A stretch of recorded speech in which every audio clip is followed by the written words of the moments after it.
Hi, welcome back to another episode of Nourish and Nurture podcast.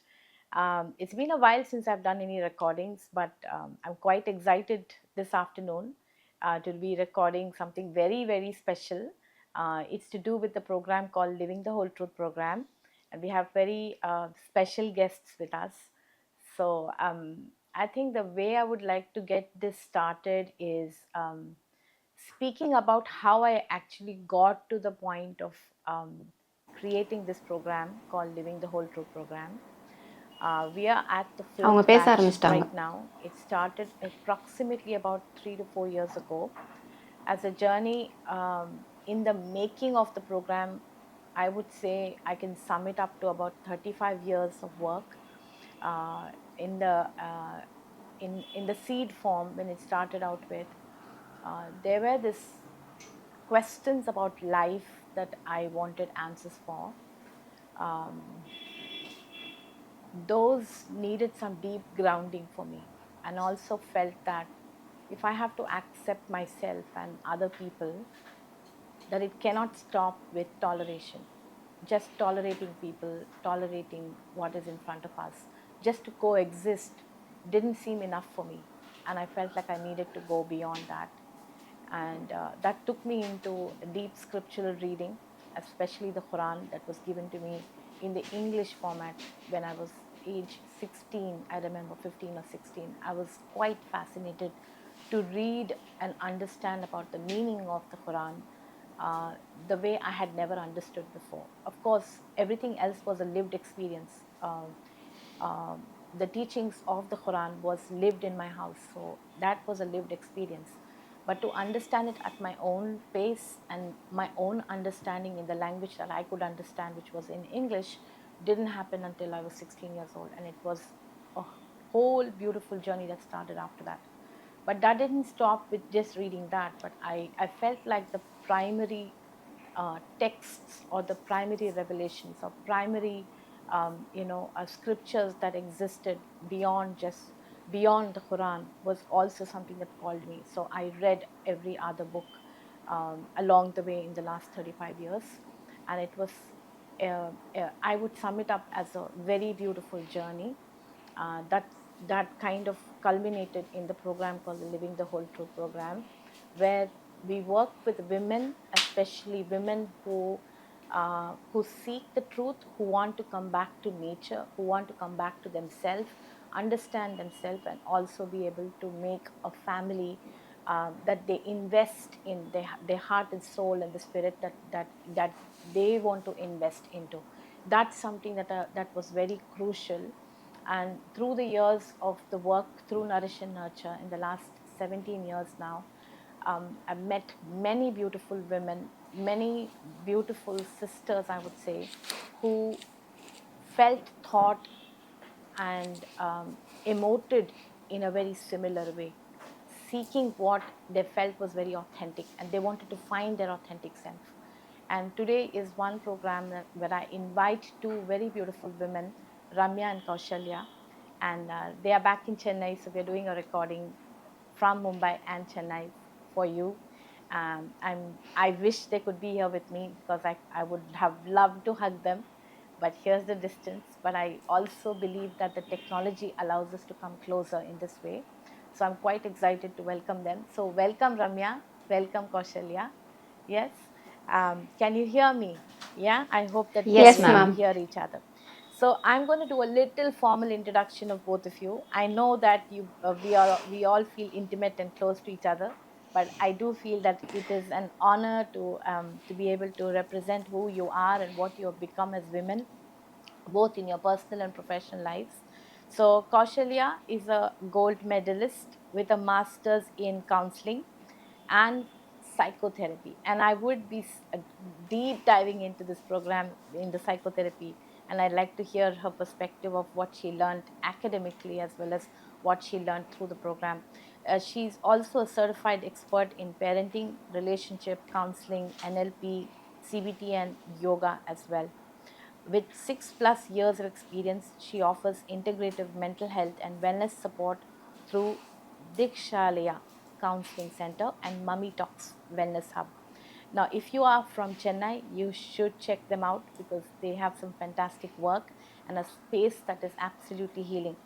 Now, she also is a lactation and parenting coach known for her YouTube channel, MommyTalks, where she promotes holistic parenting and emotional well being. Welcome, Kaushalya. So, Thank you, ma'am. Thank you yeah, so much. and Ramya is an IBCLC, IYCF specialist, and a certified infant massage trainer. And again, with 6+ years of experience, she provides holistic and evidence based support in breastfeeding, infant care, and maternal wellness, integrative yoga, and yeah, she really wants to go deep dive into nutrition as well. And that's one piece that most people forget to kind of integrate, but she wants to integrate that, and lifestyle coaching to empower women through pregnancy and beyond. So welcome, Ramya. It's my Thank you, ma'am. honor and my privilege to um, have this space that I want to have a chat with both of you. um, it feels like a warm, just a warm, um, what would I call that? The framework within which I see, when I met both of you and the way you came in and seeked what the truth is, and didn't want to back down, or with anything less in terms of quality. That's what I saw you both coming in for. Could you share with me a little bit about your work, and then also how did this program call you, and what did you feel at that point when you said, okay, I'm going to sign up for this program? What did you hear about it? What did you know about it? Or what did you expect out of it? Yes, ma'am. Thank you so much for the warm welcome, ma'am. We are filled with gratitude and immense love from you. And to start with, I actually got the point that you were telling, like academically, what did I learn in psychotherapy, and is it like, am I applying it really in my personal, transformation that I can give to my clients? I feel that is where living the truth program was like very very essential. There was a calling for me because that was the time that I started to help many people transform in their lives and get that, what do you call, the awakening, the inner awakening that they can get through the divine connection, is what I felt, because I didn't know that that was the needed part there. After living the truth program, I felt that is the only way that they can psychotherapeutically heal themselves. Like that is the only connection that was missing from the academics and to the reality of life. So that is where the calling for living the truth program came, and I absolutely got that essence, like practicing myself and also aligning the clients practicing to live the truth. Beautiful. I mean, how beautifully you put that, so succinctly and so much with clarity, Kaushalya. How about you, Ramya? What has been your journey there? Yeah, ma'am. To start with, I feel I was drawn into this program just because you are going to be the facilitator. That's the number one reason. And looking into the highlights of the program that we received, I knew that it is going to take me into a personal healing journey where I could, transform myself and thereby extend it to the community. I knew the core concept, but I was definitely not expecting. How deep it would go into spirituality, going to the roots, addressing the roots, and that is the most needed part. And that extends to my practice as well in the field of lactation, in the field of pregnancy, postpartum fitness, supporting a lot of women and families, because the truth is same wherever we apply. So that core essence, like she said, the missing part wherever it is, whichever profession we choose, whichever way we try to serve the people or the community, the missing part is living the whole truth. That's what we could summarize. Yeah, so beautiful. Ramya, you mentioned about spirituality, and you felt like, okay, this is something that we all require. There is a lot of talk around this topic. We know that, and in the social media and everywhere. What have you seen that and I also know that there are lots of different other platforms and different other programs that later, as you went through the program, you mentioned to me that, I'm aware of this, I've had some experience with this and this, but this is how it is. So tell us a little bit about, what do you hear about generally about spirituality around? Yeah. So spirituality is, I would say, before living that whole truth program, I thought I was spiritually inclined, Mm-hmm. but it was not the true essence of spirituality, because the idea itself changed. My thought was earlier that there is divine or God in everything, Mm, which itself is like, we are dividing the divine. right. So that core concept itself changed, and how spirituality and science can be integrated. People think spirituality is different from science. Mm, How it is both integrated, and how science is a tool to access spirituality, that thing made a whole difference. mm, And accessing spirituality, how do we access now? When we say spirituality, I used to believe that religiousness, spirituality are all the same, right? mm, Now after this program, the clarity came in, how religion is a pathway to spirituality, how we mm, can use the religion, but in a wise way, or in its absolute essence, without mm, getting into adding in a lot of demigods, as we would say in the yeah, program. right. What is true divinity, what is true truth, the ultimate truth. Yes. These things made a whole lot of difference when it comes to spirituality. Mm-hmm. And there are other ideas of Mm, spirituality, where we ourselves, mm, we are a form of divine, we ourselves are a form of divine. So mm, getting into ourselves, where we are the universe, we control everything, and everything can be controlled through our thoughts, law of like attraction, manifestation. Am I hearing about that? Yeah. manifestation. Yeah. We are Attraction. Mm, absolutely in control of our destiny. mm, Everything that we want to achieve, mm-hmm, it's in our control. mm, So that is one part which I had access to as well. mm-hmm, And there was a lot of deviation from that concept mm, um, to the actual truth. mm, So I would say that as a concept, because mm, it definitely matters in the way we put it into action. It okay. sometimes works, it sometimes doesn't work, Mm, right? mm, So when we think we are in total control of every single thing that is happening in our life. mm, And when it comes to true spirituality, the concept of surrendering with the rightful action, that mm, made a lot of difference. difference. Yeah. Okay. So, I mean, you put it so succinctly. Kaushalya, tell us a little bit about this need for control, which just Ramya just so elucidly she puts it together. Tell us about what, when as human beings we look for sense of control in life, what are the things that affect us, such as overthinking, other things that come along with it. So the illnesses that come along with it, the mental illnesses that we see that comes along with this, one is we are ourselves experiencing it, but also the fact that we are professionals, we also see that quite a, almost like a plague, an epidemic around us. Tell us a little bit about that.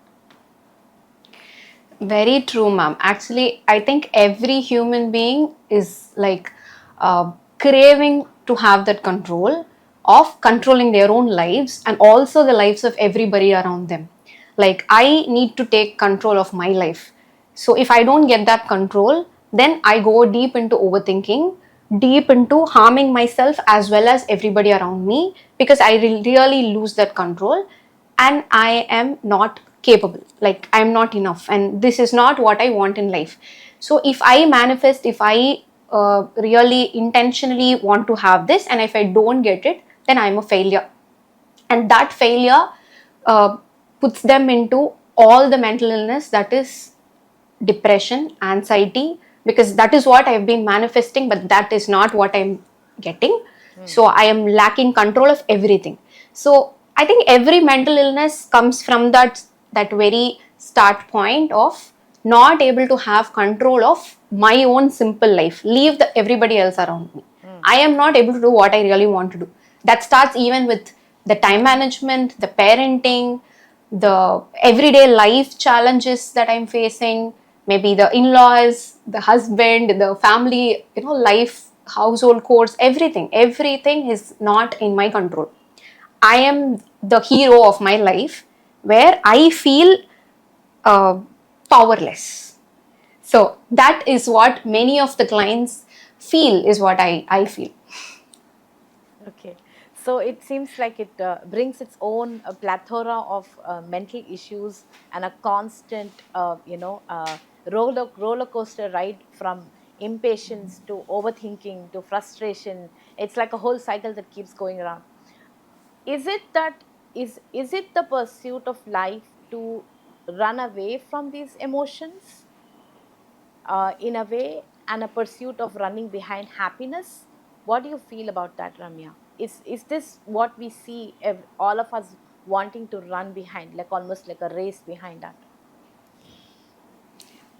Of course, ma'am. Even now, a lot of us believe, even I used to believe, that end of the day, the goal is to be happy. Mm, But that goal has changed now. Now I feel that successful life is comes from a purposeful, meaningful living rather than how happy you are. So it is based on the peace that we feel in our heart mm-hmm, more than the feeling of happiness. So we are all running behind that. mm, Of course, it's not that now we are enlightened, we are perfect, 100%, nothing like that. mm, It's everyday struggles, life struggles do come. mm, Life throws all the curveballs, everything happens. mm, So what I learned through you, through this program, and all the wonderful participants who were great part of the support system in this program, is that every the life struggles or the challenges are definitely there for everyone, and it is how we move through it, how we acknowledge, and how we feel hopeful mm, in those challenges, in facing those challenges. It's not that simple as, why me, why is this happening to me all the time. mm, Instead of complaining, getting mm, into a lot of confusion, and that leading to misery, and mm. that is in turn, it's like a cycle. It's like a cycle. Instead, if we are Uh, rooted, if uh, we know that we are where our foundation is, where our source is, mm, then we are guided. We know that we are always taken care, we are guided, and then resources come to us in spite of all the challenges that life puts. We are able to face it and move forward with that strive. And I think that is the purpose mm. of our life. So it is definitely going to be a purposeful, meaningful life instead of just chasing happiness. It's quite amazing you say this, because recently I was, watching this YouTube. I think it was another podcast or reel or something, by someone who's very influential. They were talking about how the the cream of the people who are considered to be highly successful and people who are highly achieved in life, they do not equate their life to sense of fulfillment with purpose, and they seem to be extremely void internally and some sort of massive emptiness inside of them, right? So this is something that I have noticed. There are a lot of lots of talk and also a lot of sharing that's coming along in this way. So a large community who are seeking to run behind happiness, where we feel like it is a goal that we want to achieve. It seems like a fleeting journey. It's a fleeting goal that we all have, right? But what I'm hearing you say is that the shift between running to happiness to choosing peace over all other emotions allows us to find meaning and fulfillment in life. Now, tell me something, Ramya. If peace is what we are all seeking for, then isn't peace present where we choose to have peace even in circumstances that does not seem to be empowering? Is it about feeling oppressed? A lot of women may have this question. So they feel like, okay, I need to choose peace. I need to choose peace. So I have to choose peace in the circumstances that I am in, which is dysfunctional in nature. Then how is that different from the peace that you are speaking about, Ramya? Exactly, ma'am. So it is like you said, it's a choice. It's Mm, a choice that we have at any given point of time. It's a choice. So when it comes like a choice, it should be with hope, it should be with complete acceptance, and it is not with feeling of any hopelessness that no other go, I have to accept it, I'm suffering. It doesn't come with suffering. Peace doesn't come with suffering. mm. It's okay, it happens, I'm accepting, but I'm still not Okay okay with with it. it. So it's a But false peace you're talking this, about. Is it's a that? false peace, and definitely we are going to have resentment. We are Mm, not going to feel we are not going to feel that in our heart truly. mm-hmm, We are definitely going to feel the burnout. We are going to feel that it is going to drain us. That feeling of peace mm-hmm, will definitely drain us because we are not in complete acceptance. mm, So peace with complete acceptance. When I say complete acceptance, it's not that again no other go, but with a hope, with patience, with always knowing that this is going to help me evolve, or maybe it's just a phase. mm, May it can lead us to some other way. It's not oppression or anything. mm, That gives a lot of difference. It is very hard to put in words, but mm, when it is, when we as a it is difference. There's a lot of difference between intellectual understanding and experiential understanding. mm, Intellectually we might be able to get it mm. in words, but when we experience it, it is completely satisfying, like you said, fulfilling. Fulfilling. So That I am Kaushalya, able to yeah, that you're sense. able to sense. So Kaushalya, tell me, I'm sure you're using this understanding that you're starting to gain in the last 2 or 3 years now through this program. How do you see that being applied in your work? Give us an example of how it has helped some women in their life versus what Ramya just so beautifully kind of put it as a framework to say that lots of women consider the false peace as a choice that they have made, vis-a-vis, which actually underscores a lot of repressed emotions and a lot of unrest, which is internal unrest, and feeling a sense of bottling up all of their emotions internally. When on the top of it, it would seem like it's a framework of false peace around. How is that different from empowering these women where they can root themselves in their authenticity? Ma'am, this is an absolutely wonderful, transformation that I have got within me as well. So whenever Ramya was telling the word false peace, I got this word in my mind, which is toxic positivity. That Mm, means many of the women are guided to be staying in the path of positivity even when they are undergoing all that chaos within and around. So mm, that takes them into a path of toxic positivity. So you don't have to accept everything positively in life. mm, So that's going to suppress a lot of things within, all the bottled up emotions, mm, giving a false understanding to everybody that I am positive, I am happy, I am peaceful. So that's what many of the people have been guiding all the women, so that you stay in a pathway of toxic positivity. So that is the change that I was trying to bring within myself and all the women around me, giving a different definition for the word mindfulness.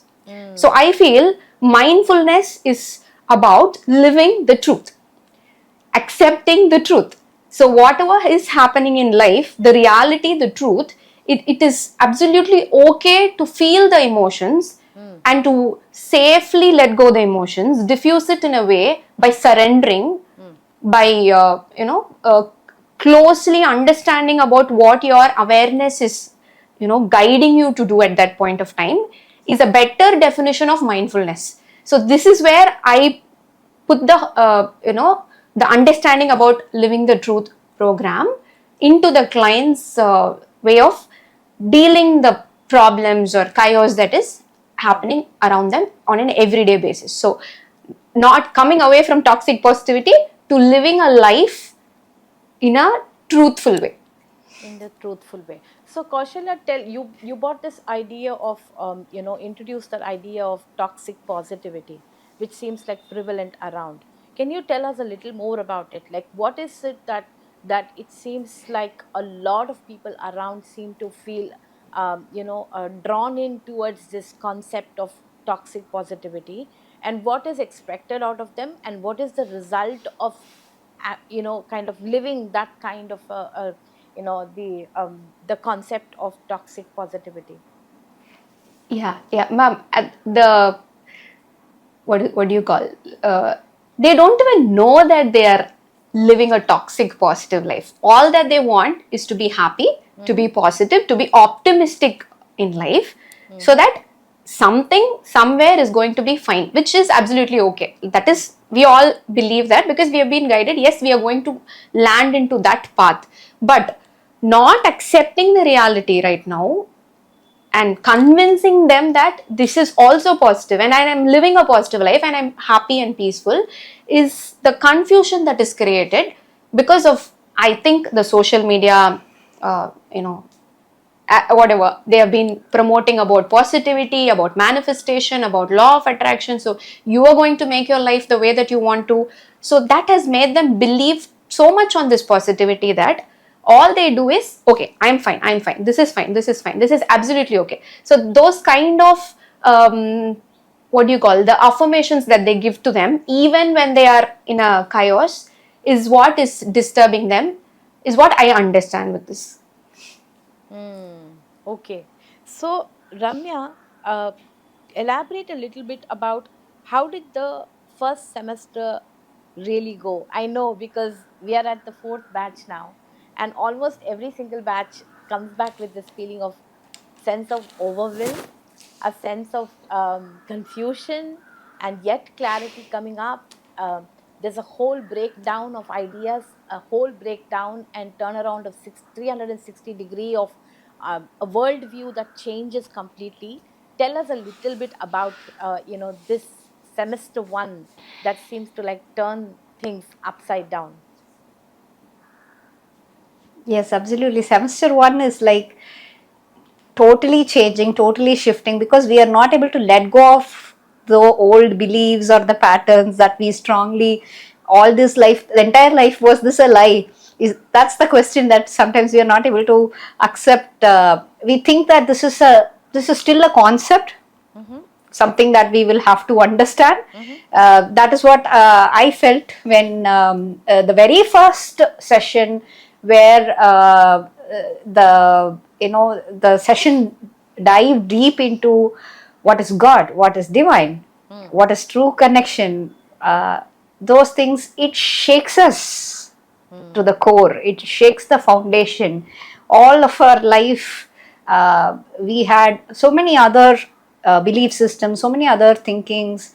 So it was like going back, reasoning everything, questioning everything, again coming back. Should we believe this or not? Is this even true? Is this something like a fantasy? Is it like a concept that all these questions came, and you were there to guide us throughout the first semester, and like we have been associated with you for the last at least 6 years, from 2019, since we came to you for lactation training. And from that moment, I still remember you were talking about, from that clouded feeling only clarity comes. So we just trusted the process. It was all clouded in the beginning, in the first semester, and then slowly, as we trusted the process, as we trusted, the evidence-based information, I would say. That is when everything has to be put to test, and it has to be proven scientifically, mathematically. It has to be evidence-based. So slowly we started developing that trust. And semester 2, as we went towards semester 2, looking into all other aspects of our life, how this core concept can be integrated in every single aspect of life. So I think that's a rock solid foundation was there in semester 1, where we had to put everything to test, question everything. I still remember all the questions from our participants. That was really challenging, shaking. Beautiful experience. Yes. Kaushalya, tell us a little bit about what Ramya is just talking about. Why is it so important for us to understand, let's say, ultimate truth in the psychological framework, especially because you come from a background of psychotherapy, and I know that you've gone through it academically. So I want to know, what difference did you see from what you learned academically versus what you learned through the program? I mean, those are two different things, and we don't learn anything about human beings in psychology. To be very honest, we learn only theories, we learn only tools, and we should know about human connection and the connection with the divine, which is absolutely missing in any psychological studies, I would say. So this was like a whole different, what do you call, not a perspective, the truth, the ultimate truth, which was the missing puzzle.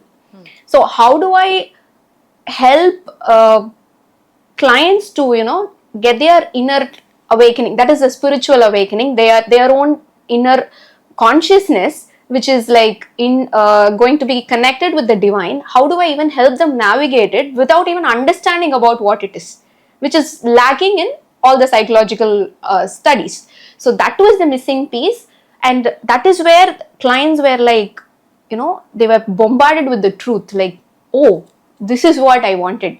Oh, this is where I should be, this is what I should be doing, like surrendering. And the divine connection, they could feel a lot of awareness that, that they could get from within, that they could feel the guidance. So that is the help that I could do after the program, like helping them connect with themselves and the divine, which was missing all the time. Like whatever other therapy that we all talk, like the behavioral therapy, the cognitive therapy, what else? It is about you controlling your mind or the mind controlling you. No other connection is there. There is no divine, there is no spiritual, there is no inner connection that is actually guiding you to do. It is more like theoretical. And that was not really helpful for many people. Once they know that it is me which is who is guided by the divine, and this consciousness is what is going to navigate my life, and that is more than enough, and that is where they are absolutely feeling so powerful. The powerless feeling of not being able to control anything in life is now shifted. So you bring this very complex and understanding about this psychology and the study of psychology, right? And you say that it's about the mind and being able to control the human mind, and then see how we can control our life. Why does the concept of controlling the mind, which is predominantly available in almost all ideologies that you find, or say, philosophies around the world, why is that not sufficient, Ramya? Why do you think that is not, that doesn't seem to be the whole truth and seems to be the half truth? I feel if we just operate from our mind,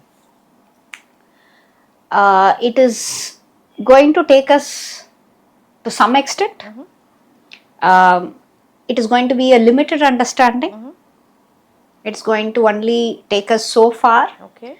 Unless we truly operate from our heart, where there is, there is the understanding after living the whole truth is that that truth is there already now. All the knowledge, all the resources that's there, that is given to us already. And using the mind, we have to rise up to that potential where we acquire the skills, where we use the resources, where we equip ourselves, so that it's a complete whole thing. Rather, if we just follow, if we just operate from our mind, right, we can use the same thing to anything devastating as well, anything that can ruin our life or others' life as well. Just because I am capable of thinking, I'm capable of executing, I'm capable of mastering everything, right?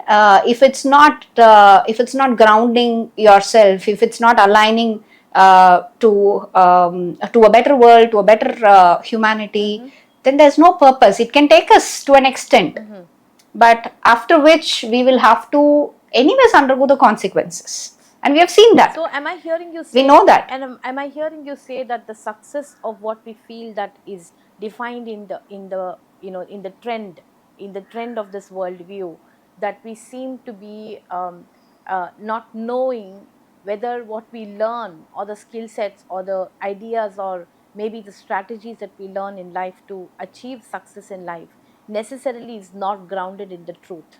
Am I hearing that? Am I hearing that coming from you, saying this is what is seeming to be happening? Okay, so so Kaushalya, can you take me into the importance of the need for grounding? First of all, why would it be important? Why would it not be sufficient if I was given skill sets to learn? For example, there is journaling available, or meditation available in front of us. We can do all of these things. Can be separately given to us in terms of what would I say, separate tools to access the ability to in a way sort of at least defined as grounding themselves. This is what is called as grounding themselves, right? How is that different, and what did you see that seems to be different from this worldview? Okay. I am not sure if I've understood the question right, but I'm just trying to, can you just put it in a So sure, I'll easier way so for let me me? put it in a different way then. So Ramya talked about need for the grounding, she said. So anything that we learn, if it's not grounded in the truth, then perhaps what we can achieve success, at least is the way the world looks at success, but this is how far it can get us. Yes. And then the sense of fulfillment isn't sufficient, or it is leaving us completely void, or completely leaving us feel failed internally at the spirit level. That's what I heard her talk about, right? So from your experience, there are different tools that are available for a lot of people around, right?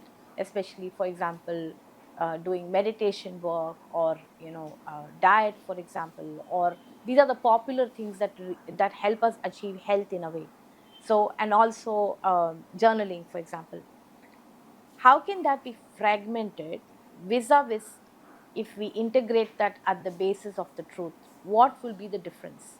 What have you seen as a difference, rather? Okay. So I feel these are all ways to understand about a self. Like, I mean, the journaling, the meditation, the kind of affirmations, and any other tools that are available in psychotherapy and psychology. So these are all ways to understand about yourself or introspect about yourself, but those are not the tools to stay grounded and or gain that divine connection in any way.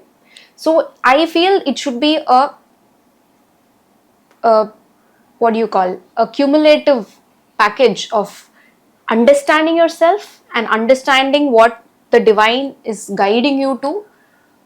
So that is where this grounding comes. And for me to make my clients understand about the entire living the whole truth is very difficult, because it for me, I mean, it took more than 2.5 years to even practice the truth. So the only easiest tool that I could give them is about educating them about surrendering.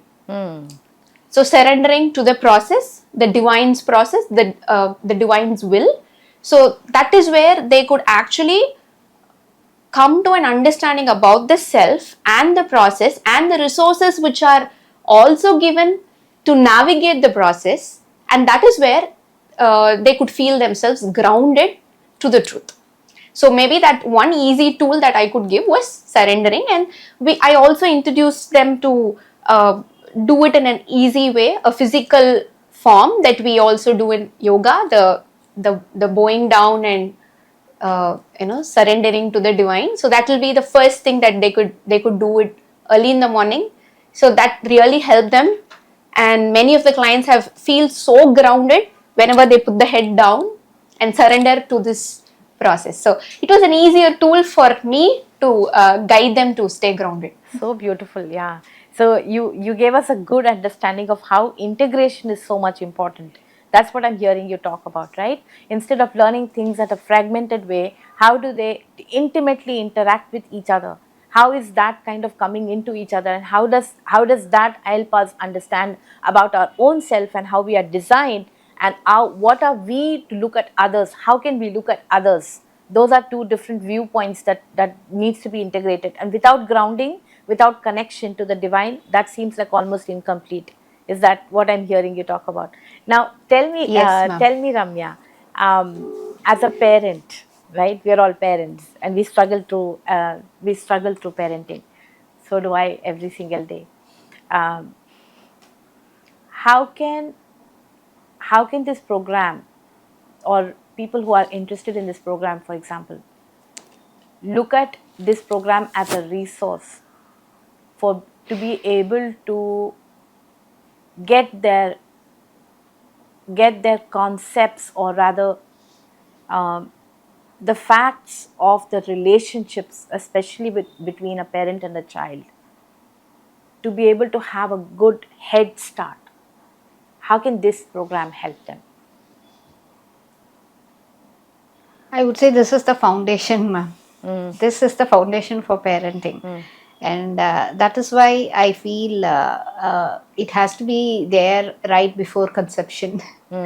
Because it starts from the womb. Unless we are very clear about our role as a parent, especially as mothers. What I learned from this program was it offered me a huge shift of perspective of my role, of how I'm going to contribute as a parent, how I'm going to be the guiding person, right? Without parenting, without guidance is not going to be helpful. So, how, in what way we can nurture the spirit of the child, giving them the tools, at the same time uh, helping them navigate all the challenges in their life, not by giving in too much or taking too much control, by maintaining the right balance, being that guiding light, and offering that guidance from the divine. How we can communicate that to them, how we can help them stay grounded right from that early age, because they are already grounded. We know them. We know that children, till at the age 7, they are off. We have to learn from them. We have to get the guidance from them. Right. Yet what is true empathy, how compassionate we should be with them. When we change the way we talk, when we change the way we approach, then automatically they mirror us. And that through the proper way of communication, helping everybody in the family to follow certain essential agreements in the family. All these are definitely a very good tool to be used in parenting. Because the landscape, everything changes. Everything changes when we start changing the way we see the children, we communicate to the children. Everything else changes. When our tone comes down, naturally we see that there are less tantrums, there are less children are the biggest, like you said, every day we have the challenges as parent. They are the biggest test for us. Yes. But we evolve, and that helps them also to grow into a spiritually rooted, emotionally very resilient child, and in turn it is helping as a family, and it is extending to the community. Right. So For parents, for people who want to get into this program, this is the number one tool for parenting, number one parenting resource available, I would say, living the whole truth. Yeah, I mean, recently we were having a talk with another, the book that was recently launched, which talked about the memoirs from the mothers, 9 mothers writing a book called the M Yeah. Factor, right? I suppose you might have heard about it. So Anubha Joshi, who's the one who led the whole project and got the book out, the one who writes, and edits the entire stories of all other mothers, she spoke about the framework as a parent. She talks about the 3 parts of the framework, which is basically the SQ, which is the spiritual quotient, and IQ, which is the intellectual quotient, and then the EQ, which is the emotional quotient. So she spoke about all of that, and she says what triumphs over all of them is the SQ, which is the spiritual quality. And often Yeah. this is something that is not dealt with in parenting necessarily. We are talking about Correct. so we are always looking at either the intellectual quotient, which is how it has been for so long, and then we started to look at some amount of emotional quotient. But when we focus too much on emotional quotient and either too much on intellectual quotient and do not give importance to the spiritual quotient, especially in a culture and a culture that's becoming homogenized across the world right now, isn't it? So what videos are watched in New York is the same what someone is going to watch in Dindigul, for example, which is deep Yeah. down in south, right? And it's no different. The exposure is extremely similar today, and the exposure is something that is scary in a way, because we do not have the sense of same grounding and the virtues or the cultural background that we once were very proud about. We have the value system, yes, but it's not the same as what we have lived vis-a-vis what our children are living today, right? It's a hyper, what would I say, technological kind of life that they live today, and there is no running back. We can't really go primitive from where we are already, right? So tell me, Kaushalya, with this understanding which Ramya was talking about, being grounded in yourself, first of all, recognizing the spiritual qualities that we carry, and how can we use this in the best way to shape our character as a parent, and to refine ourselves and reclaim that parenting, not to run behind wanting to please what is a child led or what is a parent led, which is more of a control. Either the tug of war is between the two, isn't it? We have had a world where there was too much of control from the parents, and then we see the world where it is more control from the child. And then what difference did you see this program giving you, that understanding about that kind of control from this or that control, parent control or a child control? It's a wonderful question, ma'am, which I was actually waiting to answer, because this was dealt in the very first semester, where I actually did a line diagram and I shared it to all the participants of the understanding of the whole truth, where I drew a triangle, and the top of the triangle is where the ultimate truth lies, and there are 2 lines, and it is internally connected with the baseline. So the baseline is where all of us are standing holding hands with each other, that is holding hands of our children. So we are all externally, internally, in all ways connected to the divine. So the showering just comes here and we are all distributing it and we are holding hands with each other. So that is where that beautiful understanding of I being a support system to my child, and I no longer have an ownership of my child, and not a I mean, I can't control the life of my child. So it is only a support, a friendly support for them to travel in this journey, where I just brought them in. The only thing that I did was bringing them into this world, which is a divine blessing. So I am just helping them navigate this life, and that is all I did.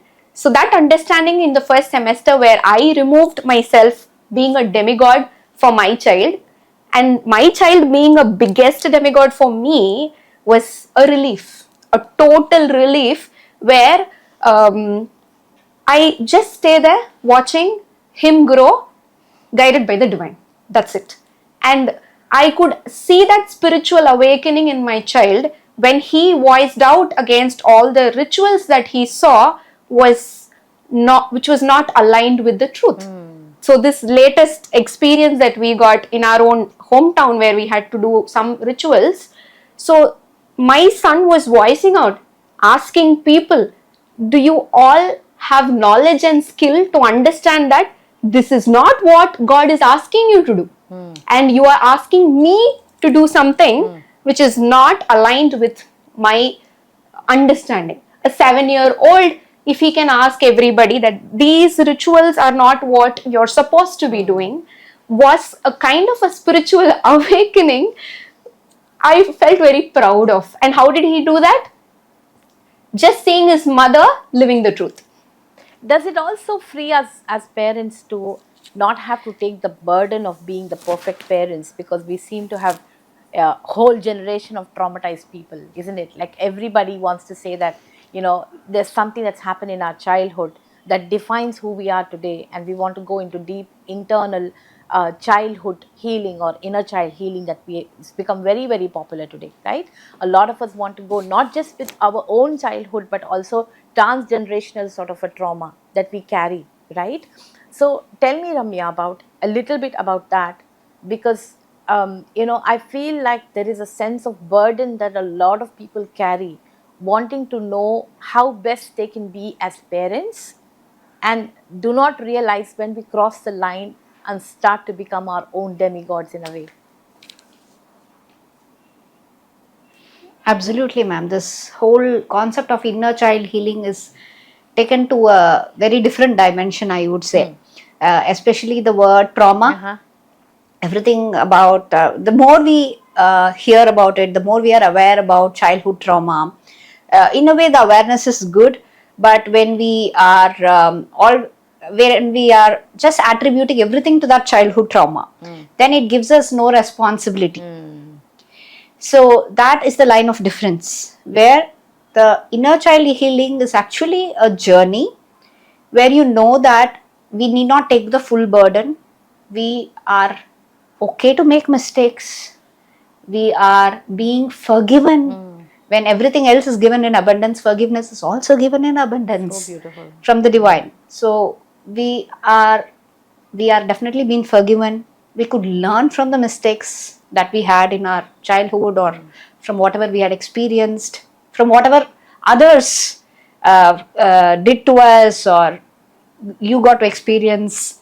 All this can be taken as a lesson, it can be taken as a guidance when we are aligned to the truth, when we are grounded to the truth, when we know where our source is, because we draw that worth from our source. Right.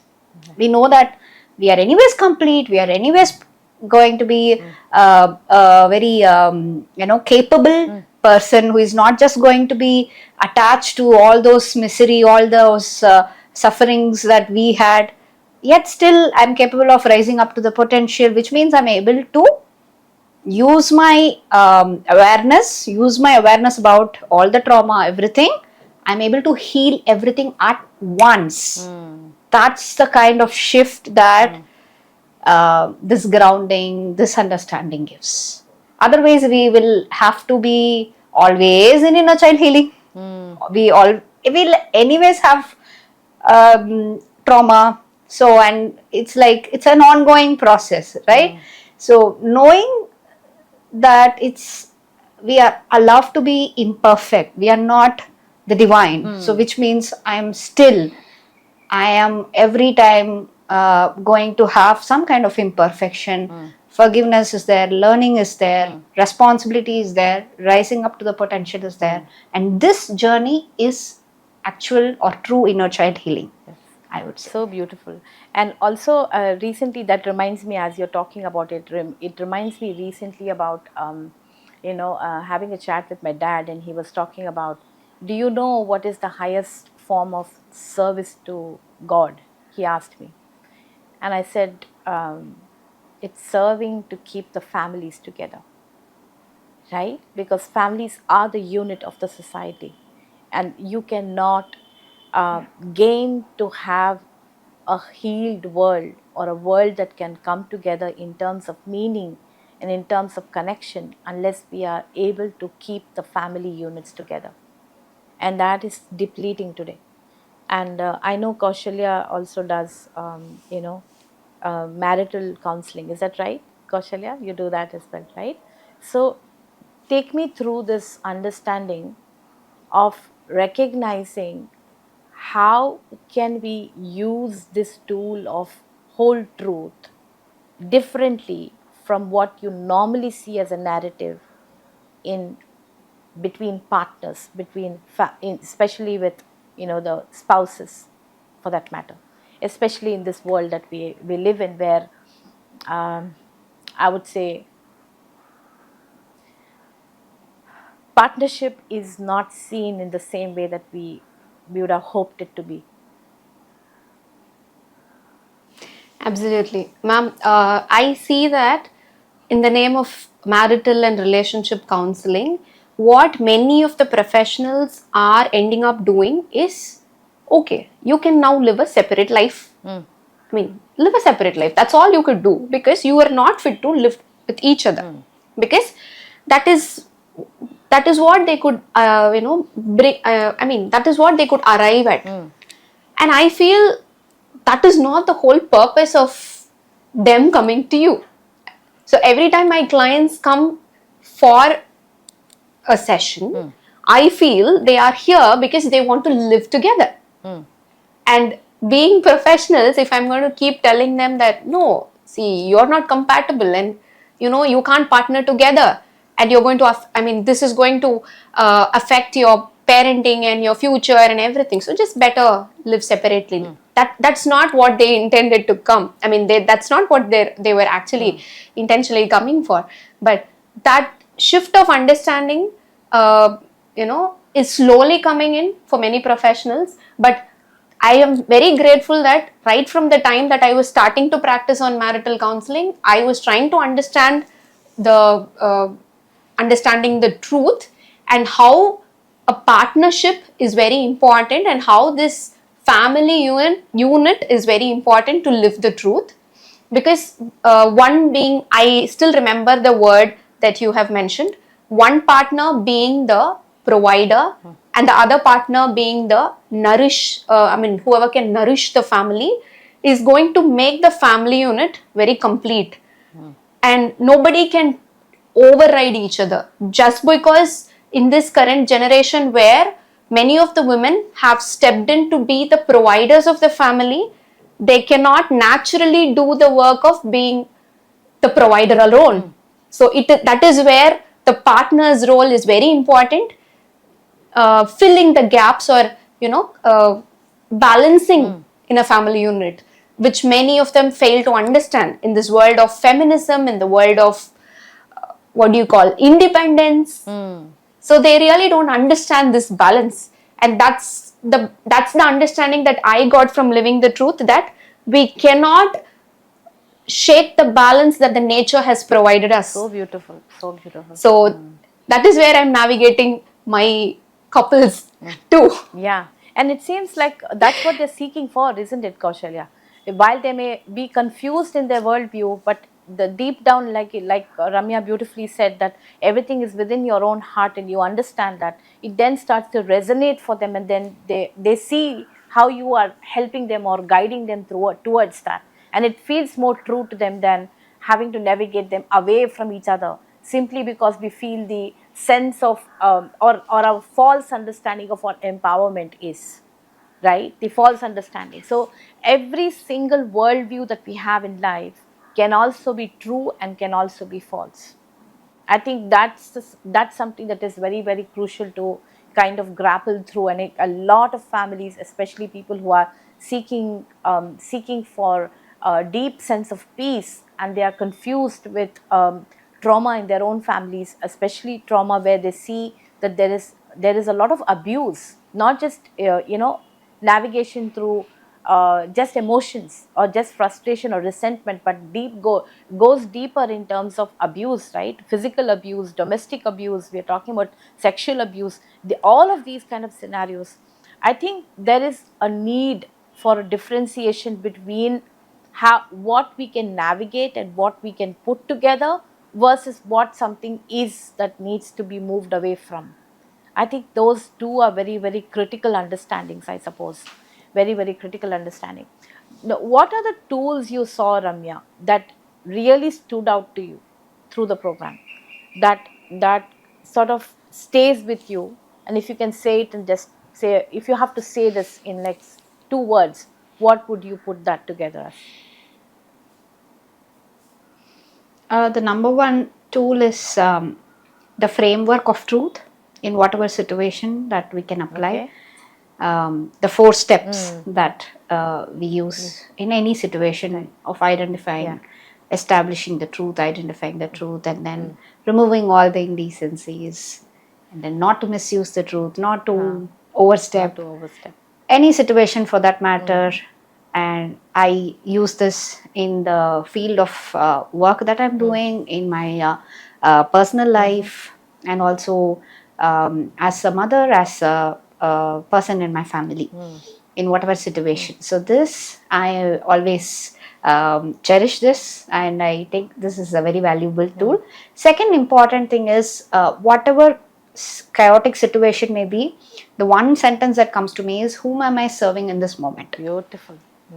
That gives a lot of, that just takes me away, that brings us back to that center, aligns us To the center. so every moment you come back to that center, I think automatically clarity Emerges, comes in isn't from it? confusion. Yeah, but there's a lot of thing. Absolutely. Otherwise, I think what I'm hearing you talk about is how the framework of clarity triumphs over the relativism, in a way, in the sense of I'm right versus you are right, or you are wrong versus I'm right.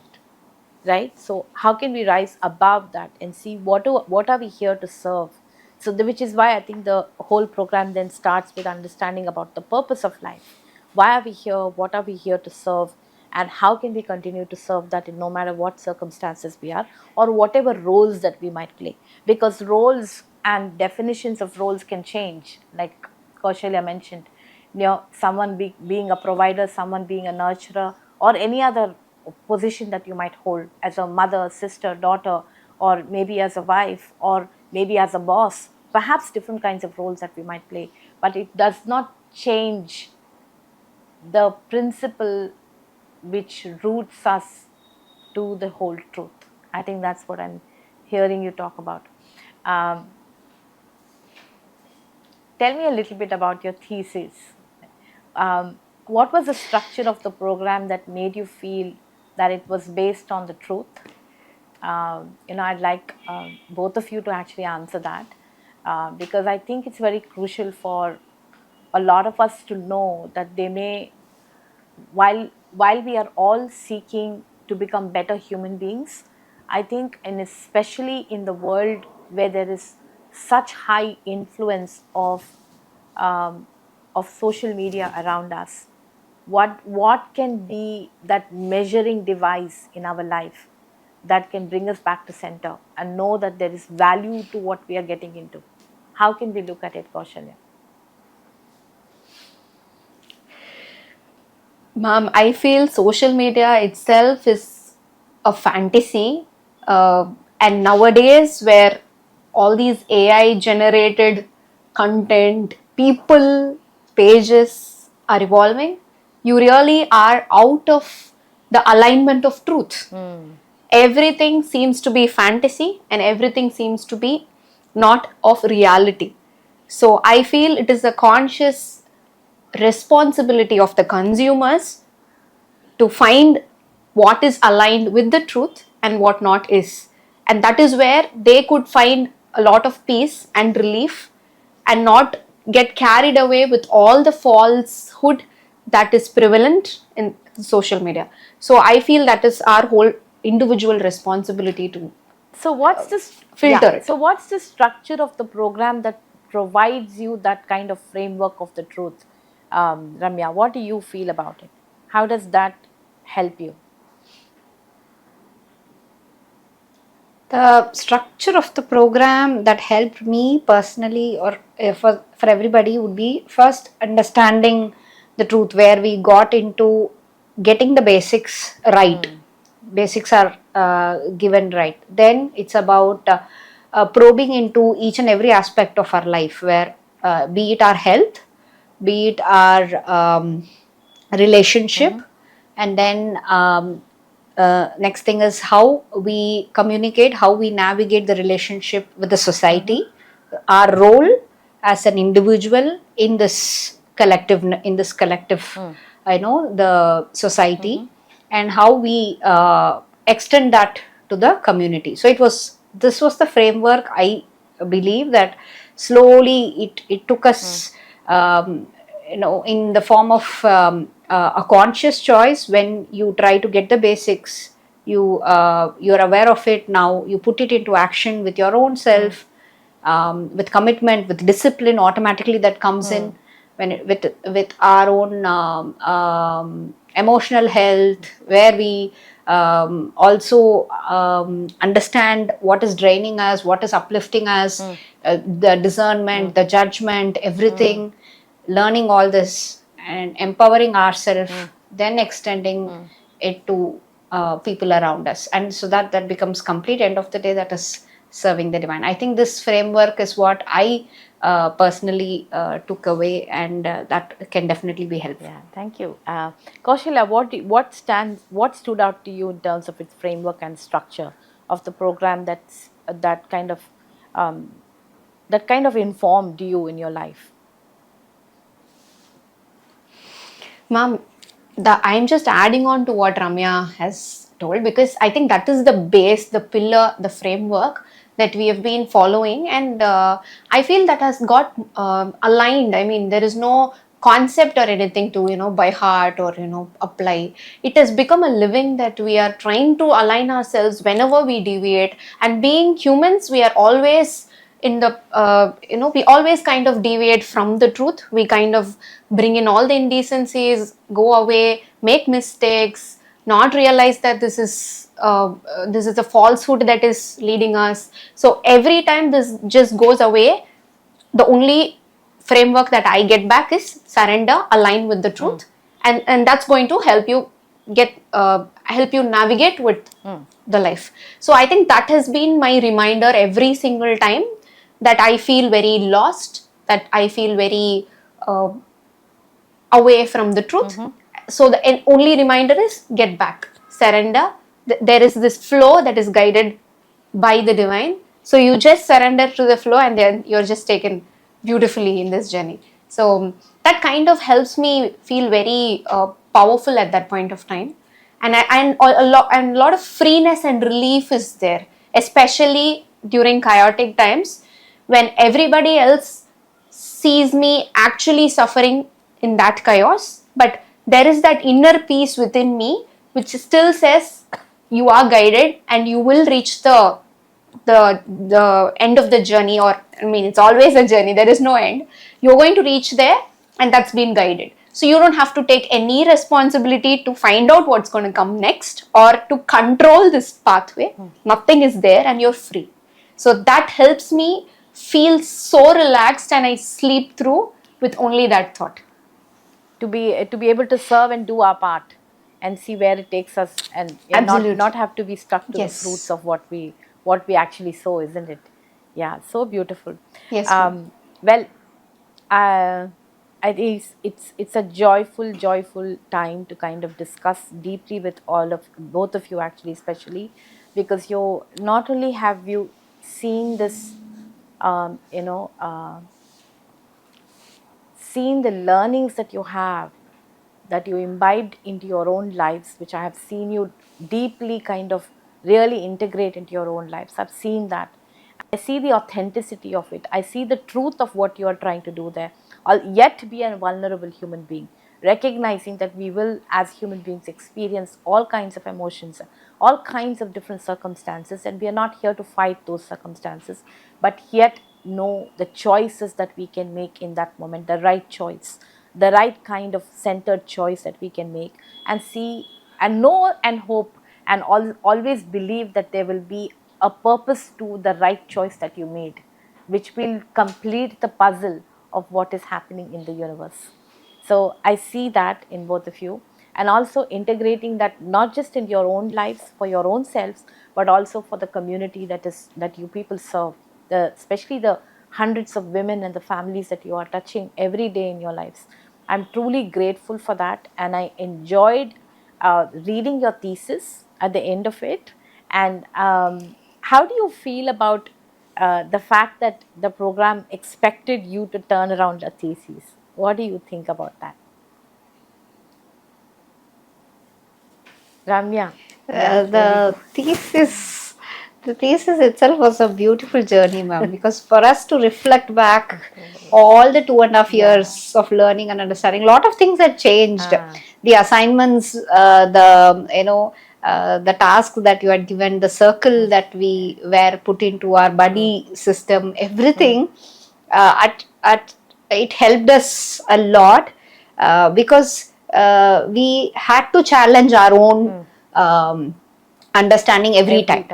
And the end of the program, the thesis had to challenge everything. So initially we were with this, and going back to the assignments, going back to reading all those work, this was our understanding at that point of time. Now this has changed. And that was such a beautiful reflective journey, where we would reflect the entire, and now seeing that in that grand scheme, wow, it really felt very nice. And we were able to get a complete picture of how we had started with it, how we had evolved over this, and now how still we are continuous learning in process. We still have to live through this and take it to others. It's a big responsibility, like you said, authentic living, aligned to the truth, and serving the purpose is the ultimate goal. So, And it is not an easy journey. no matter, it's never an easy it's journey. definitely not an easy journey. And when we understand that, we feel okay.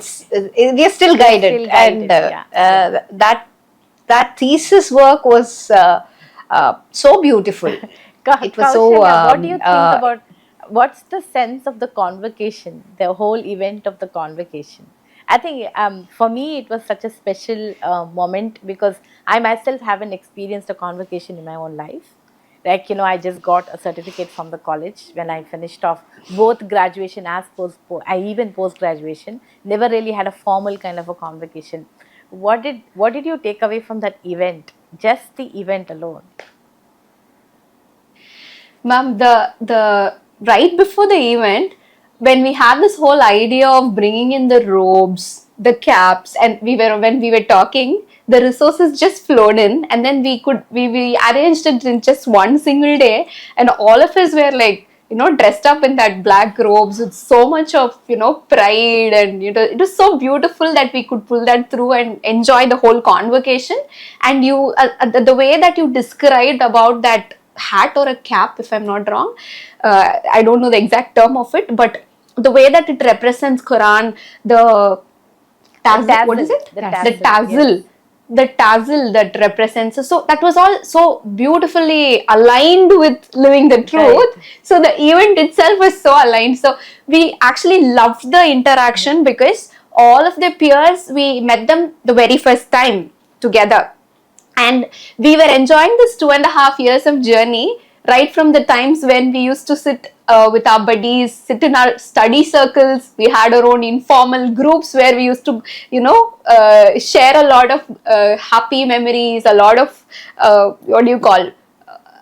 we went out telling, I should finish this assignment and I really don't know where to start. Come on, let's help each other. All that, the peer support, the student kind of a feel that we had, to finish assignments, to finish the thesis, but yet we enjoyed that process of doing it. But we could see that inner child enjoying this thesis and assignments together, and that day was like a celebration to the entire journey, and we truly carry the memory together, isn't it? We all went together, life. Like physically, yes. We could be together, yes. Except for a few who we really longed for them to be with us, who were from outside the country. But the fact that we all could come together in one place was absolutely incredibly beautiful, and it was such an organic thing. And how each of you really participated and bringing in those resources was beyond magical. Honestly, I felt so humbled, and I felt so touched by how the authenticity of the participation came through. And some of them even came in while they were not a part of the program, still came to support us in the program. That was also like just so beautiful, isn't it? So I mean, we can go on with this conversation forever, but yet we will have to conclude this now. And if we conclude with a closing statement, both Ramya and Koushalya, with your special insights of, if you have to, if someone's listening to this program and they're considering to either take this program or not, what would your insight be for them, or the guidance be for them? Ma'am, I'll start. I feel there is a chosen time for you by the divine where you should actually come into an alignment with the truth. First understand with the truth and then come in alignment with the truth. Practice and live by the truth. And when that time, when it comes to you in life and it calls you to do that, join the program and understand the truth, that is when we should just dive deep. No other thought process, no other second thoughts, just dive deep, because this is the time that I should start living the truth. If not now, then when?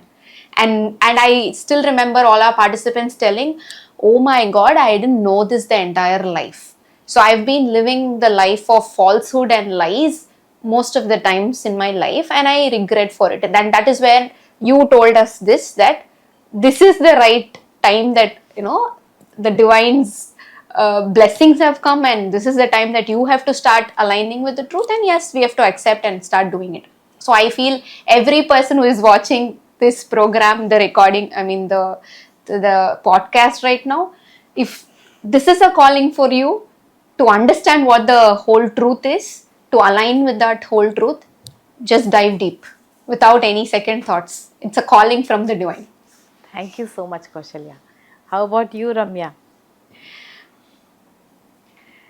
I would like to say that this is the best ever life coaching program that Actually, anyone since could you mentioned that, ever. I have to ask you, how is it different from any other life coaching program?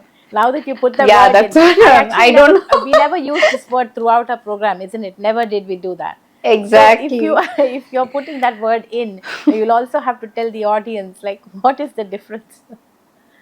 Exactly, ma'am. So I have never attended anything, but I can see that now everybody are behind this life coaching and everything. Where the idea is that we want to be empowered. Our self-esteem has to improve. Our self-confidence has to improve. We have to, get to that level of success where we feel that worth, fulfillment, joy, everything. Right? That's the idea, and everybody wants that breakthrough in life. That's I feel that everybody, that is the reason that they want to get into life coaching or all that. And that's why I put this word of best ever life coaching program, because I thought initially that it was like a life coaching, but it's not only about us, it's about everything else around us. And how from self to collective consciousness, that journey is so beautiful, that can only be experienced. And anybody who wants to take this up, come with a open heart and a curious mind, I would say, because it is going to, and it's a conscious choice, it's a choice that you take. And the moment you take the choice, you trust the process, you trust the facilitator, you trust the divine, and everything else will start aligning. Every resources will come into you for you to take this program, absorb it, and uh, live a authentic, purposeful, meaningful life and shine through that. So all the very best. That's what I can definitely sense, that joy that so many people are going to come in and get that real transformation that everybody are looking for in their life. Ma'am, I have Yes, an Koushalya, you add-on. have something I to add. feel, I feel that right, the exact time that this program was given to me by the divine was the time that I started to dive deeper into human psychology and therapy. So it was easier for me, so that I don't have to unlearn, relearn and rework.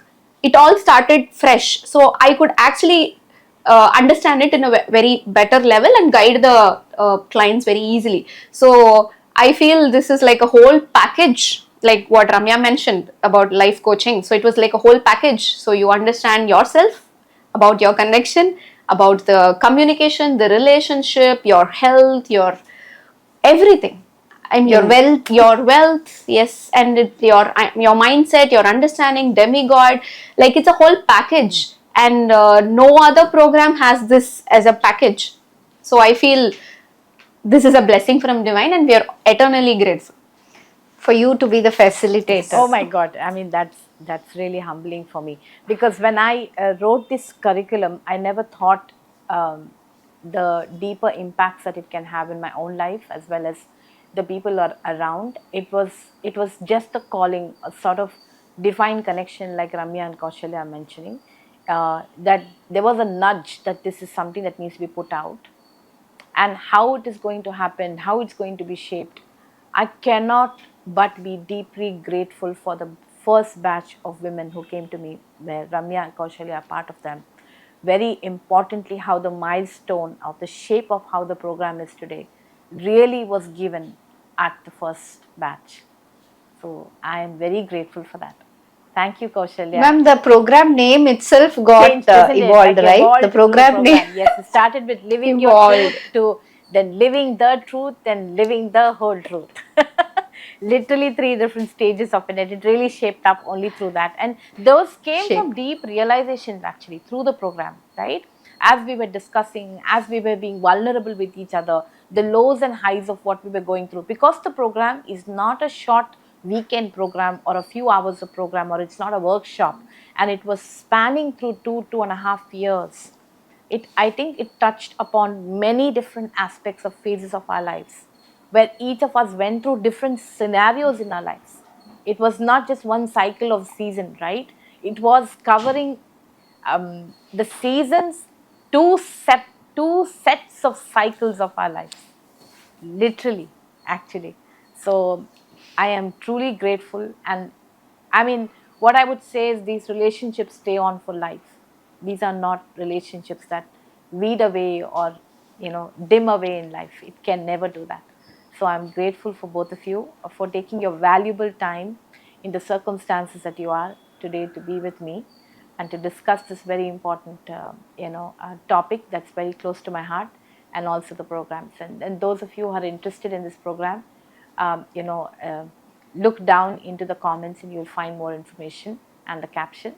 And also, I think the women who are a part of this program are so open hearted and large hearted, and generosity of them that they will be willing to be also support you to understand a little bit about the program if you reach out to them and let them, they could share with you what this program meant for them personally as well.